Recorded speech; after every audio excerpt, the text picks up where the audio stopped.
Ты спросил у меня, для чего я пою? Уж не трачу ли попусту силу свою? А спросил ты, зачем под ветрами шелестит золотистый овес, то согретый дневными лучами, то продрогший от свежести роз? А спросил ли ты, друг, у реки, почему ей журчащей не спится? И тогда, когда спят тростники и ночные проносятся птицы?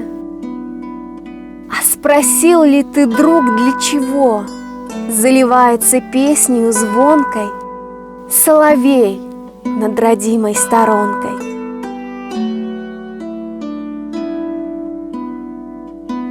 Ты спросил у него?